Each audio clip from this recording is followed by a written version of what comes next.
no, bây giờ.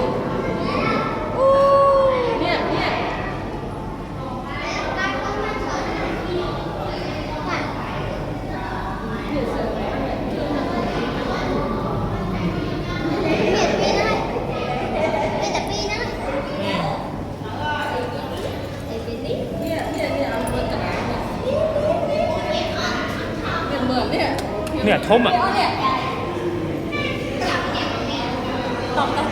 Tới tới tới. Đá đó mà. Đá tới.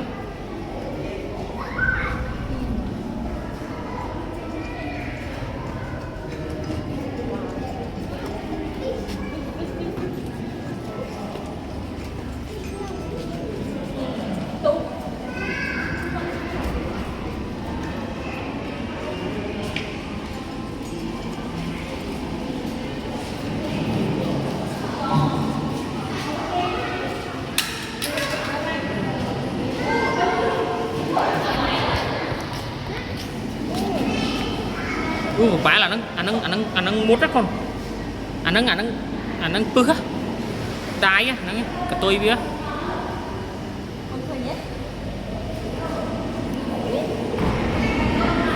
Ui nó mà đi nó cứ được đi máu ui đi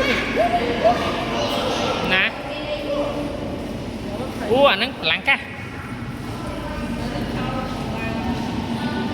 nó lạng cá luôn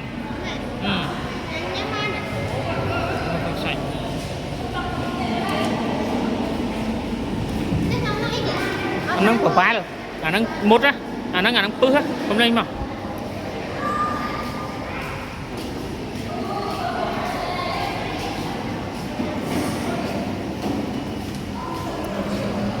nhiều bạn tôi nó làm sao ma nữa còn tức này ok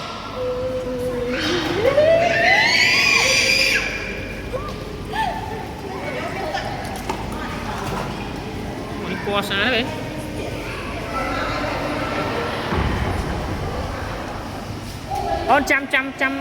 trăm ra đi không ui sẽ cái đắp ca lôi vậy oh my god qua